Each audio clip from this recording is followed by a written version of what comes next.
I've helped hundreds of men in just the last 6 months alone get to the leanest body fat percentage they've ever been, eating more food and doing less cardio. So in this video, I'm going to explain in detail how my process of metabolism manipulation works, what metabolic priming is, and specifically how to stay lean year round.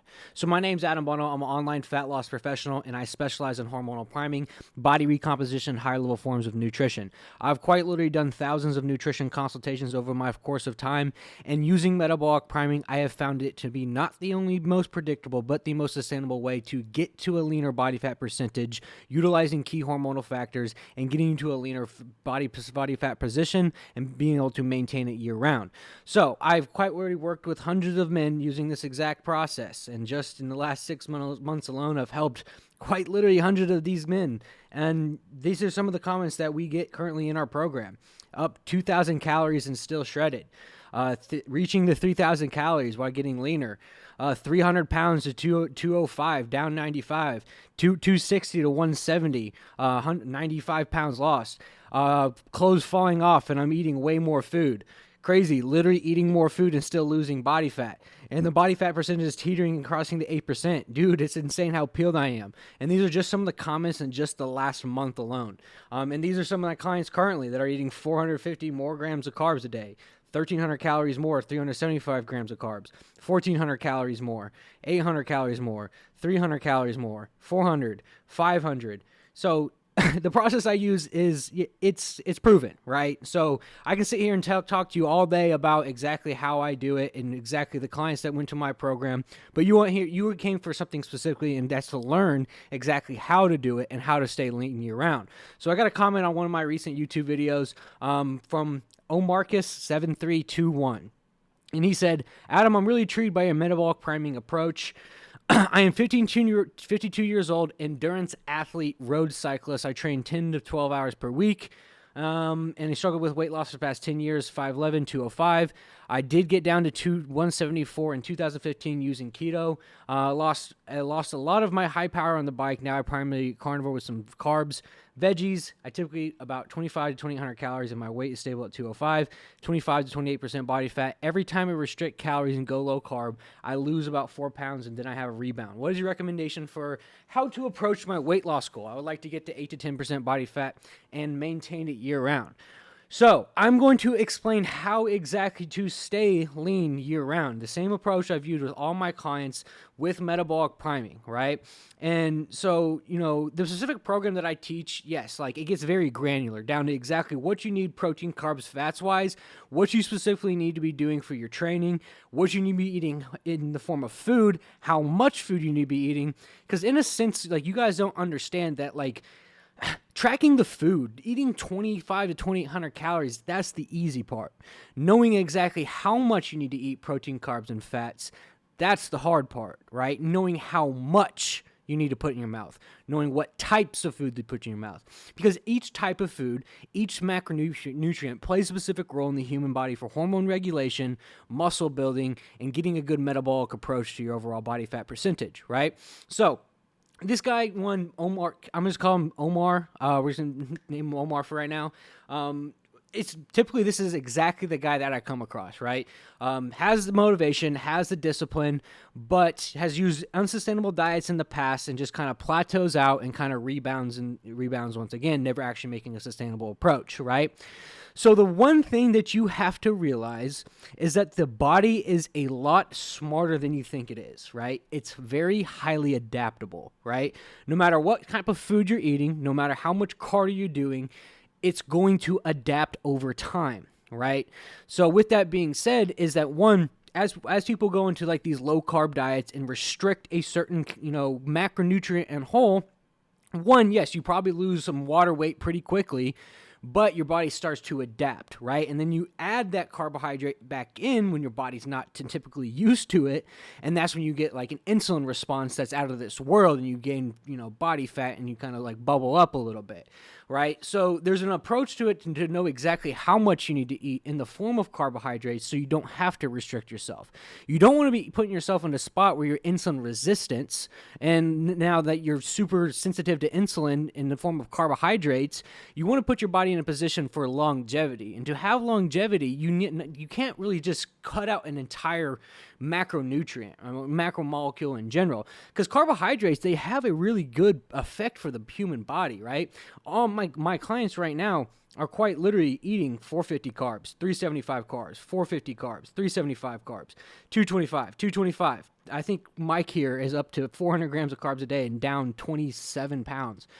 So, like, you don't need to be restricting yourself from carbohydrates, right?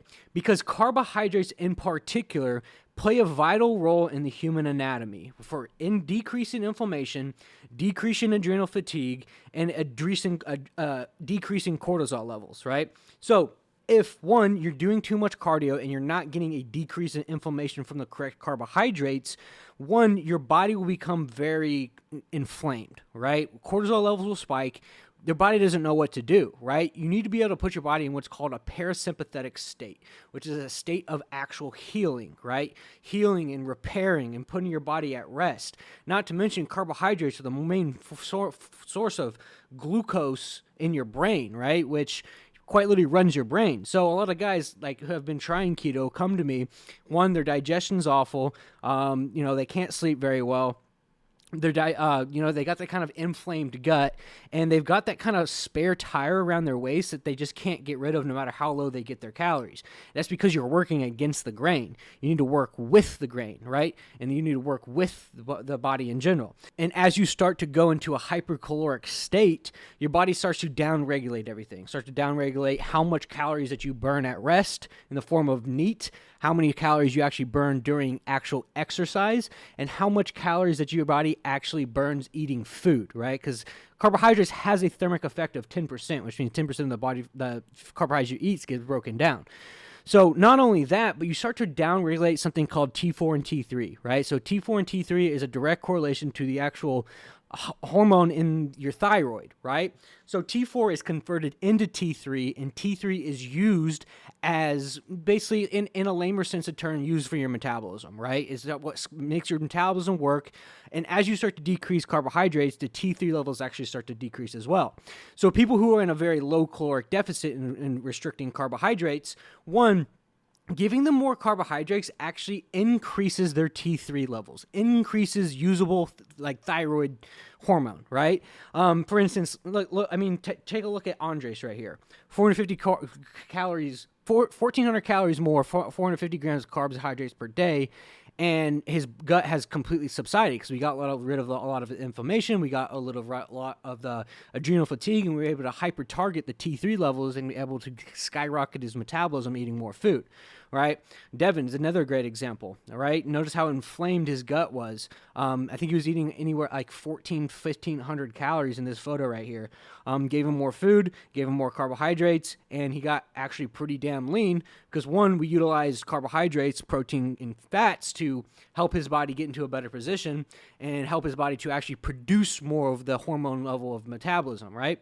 So anyways, kind of getting into how to stay lean year round. Now that you kind of know, one, the importance of carbohydrates and why particularly a lot of guys that I come across get stuck in these hypocaloric deficits, is that you start to understand that, one, when you are getting into something and you're putting your body in a spot where you're restricting one form of macromolecule for an extended period of time, it's not sustainable year round. You want to get to a spot where you understand how much you need to eat protein, carbs, and fats so you can therefore sustain it for longer, right? Once you know how much you need to eat, one, you can, correlate that for maybe going out to eat and staying within a certain caloric deficit, or you could go out on vacation, like within my back-end modules of my program, like we have specific modules that are associated to everything that you need to know for sustainability. So getting to 10% body fat and staying there is more of like education, right? And we're going to talk about how to get there, but staying there is a form of education, right?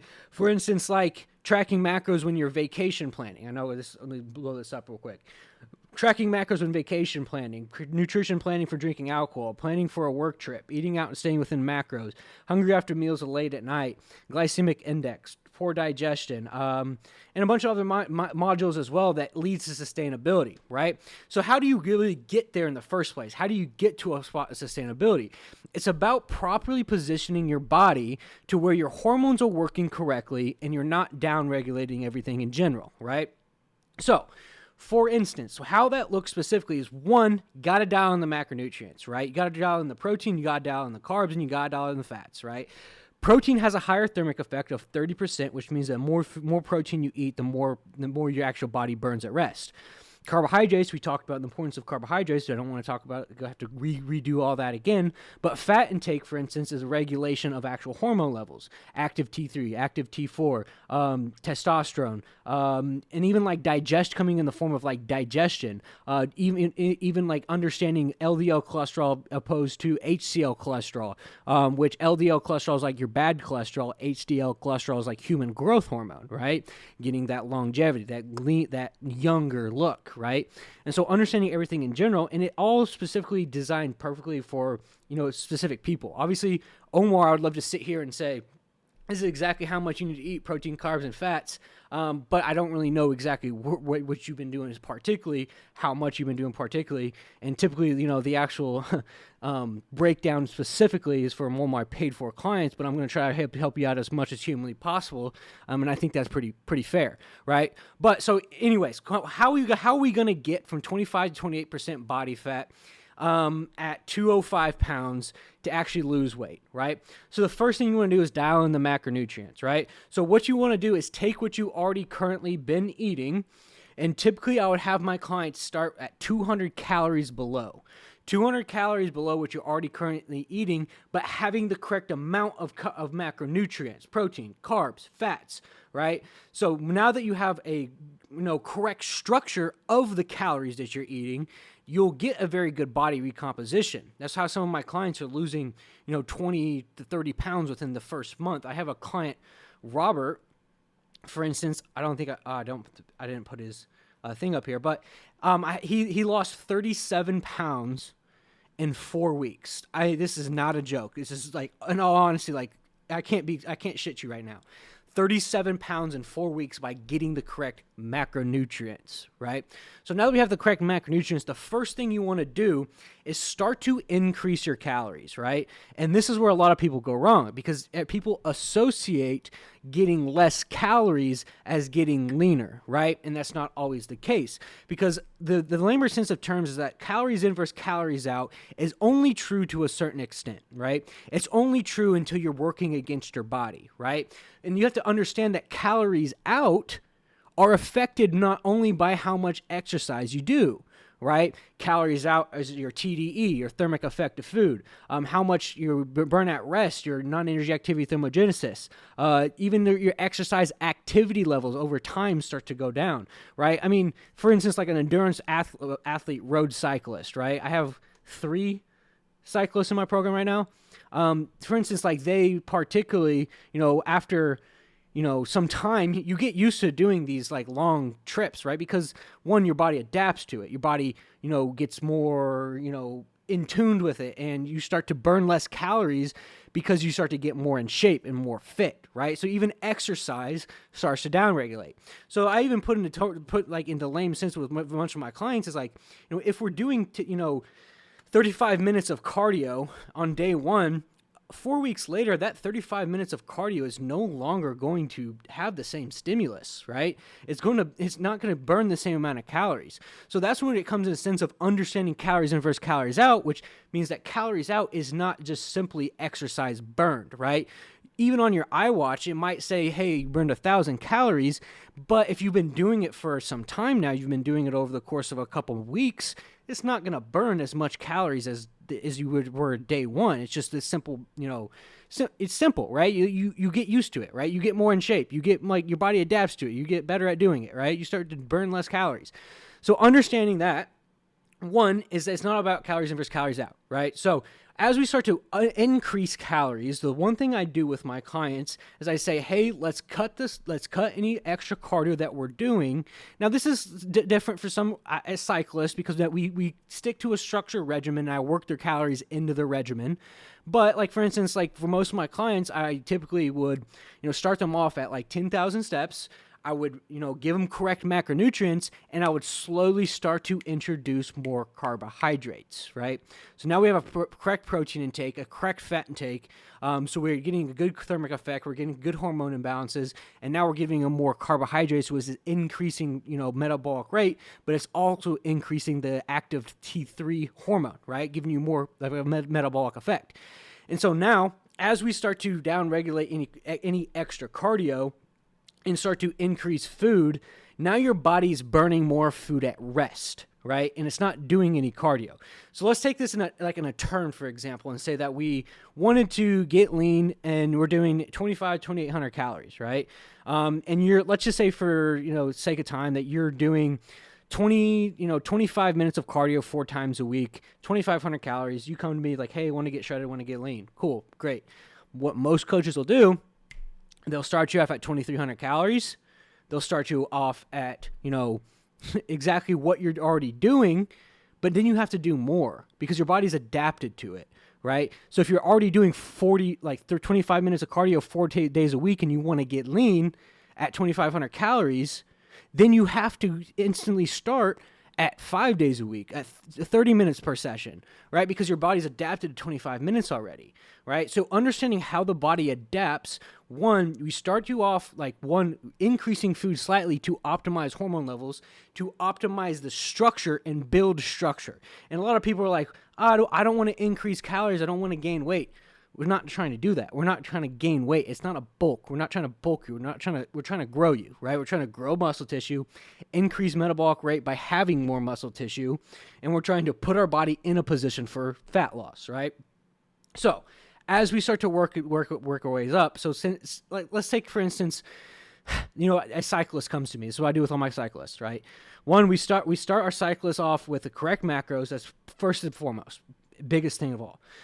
Correct macros, and we get a structured regimen for your cyclist, your cycle routine, right? So say that you're doing 25 miles 3 days a week, and so we start you off at your macros, and we slowly work you up from there. And what we'll do is eventually we will catch the input out to your output, right? Which then we start to implement, obviously at the start, we start to implement structured actual training and strength building, because with more muscle tissue your body becomes more metabolic, because the muscle tissue on your body is a lot more metabolic than body fat in general, right?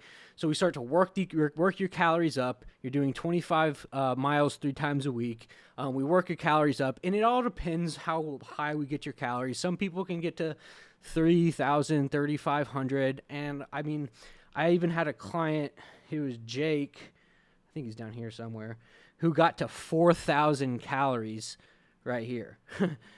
So this is 3,000 calories versus 4,000 calories. Notice how much more shredded he is, right? Just simply because we optimize his metabolism, right? But, okay. So since now that we're getting up in calories, at some certain point, your body will start to catch up, and you will start to not gain body fat, but you'll start to see a slight change in body composition once we reach your peak. And usually once I learn my clients and how their body utilizes food, I start to really understand, okay, after I start to understand when we're kind of at that peak point, right? So let's say we start you off at 2,500 calories, the correct macronutrients, with 25 miles of cycling 3 days a week. We get you up to 3,500 calories, and then as we get to 3,500 calories, then we start adding cardio and start lowering food, right? So not only are we increasing the metabolic presence and getting you leaner as we're eating more food, but then when we start to lower the food and increase the cardio, because remember, cardio, we're just reintroducing cardio. Cardio now has a brand new stimulus, right? Or 4 days of cycling has a brand new stimulus. You're now burning more calories. And we start to lower the cardio, and then you start to get even leaner, right? And then, so we get you down to we slowly do the exact opposite, right? You slowly check in each week, give you periodical refeeds to make sure that your metabolism is staying intact, and then you get to 2,500 calories exactly where you started, but you're like 10% body fat. So imagine eating the same amount of food that you're eating right now, but being 10% body fat. How much more sustainable would that be? Right? How much more sustainable would it be to get to 8 to 10% body fat, but not be under 2,000 calories? That's where people go wrong. They go wrong by not positioning themselves for longevity, right? Not positioning themselves for longevity, right? Even when people, and so my clients, they do get low in calories, like 1,900 calories at the end of their fat loss phase, we call it. Well, then we reverse you back out doing metabolic priming a second time, so you don't actually gain any body fat in the process. So where most people go wrong maintaining body fat year-round is understanding, one, how to position your body for fat loss, how to reverse back out of a deficit with metabolic priming, increasing your metabolic rate, and being able to stay there, understand how many calories you need to eat, and have the education on how to stay there long-term. That's where people go wrong, and that's why people struggle to stay lean year-round, right? But we teach all of our clients is all the assets, tools, and resources they need to stay lean year-round, 10% body fat year-round, right? Not have to starve themselves, right? Not have to be under a certain amount of calories, per day, right? All of these clients I'm showing you right now, none of them are under 2,400 calories. None of them, right? And that's even, considering the guys that maybe are a little bit shorter or like not as much weight. What we do is we position your body to burn more fat. We position your body and structure yourself for a fat loss phase. We get you lean, then we reprime your metabolism to be able to stay at a certain calorie amount for longer. So what would it be like if you got to stay at a certain body fat composition but being able to eat 25, 26, 2,700 calories and maintain it? How do you think all the people online are doing it? How do you think that people are able to stay lean long term? It's not about getting lean. It's about understanding how to do it correctly and how to sustain it long term, right? And that's where people go wrong. So if you are looking for a shortcut, like I said, I try to help you guys out on my channel as much as humanly possible. And Omar, I hope that I was able to provide an immense amount of value for you right here, and give you guys as much value as possible, because that's what my channel is designed to do. It's designed to help every single one of you in your own weight loss journey, in your own fat loss journey, being able to stay the lean year round. But if you want a shortcut, you want to skip a lot of the BS, and you want just laid out on a plate for you, then go ahead and sign up for time down below. Me and my team will jump on a call with you, and we'll see if it's a good fit for you to join the program and the hundreds of guys that I currently work with, right? And I think that's pretty fair, right? I give as much value as humanly possible on this channel, but for the guys who want a shortcut and want it laid out on a silver platter, do this, eat this, and then let me change it each week to correctly structure it, sign up for time down below, and we'd love to have you.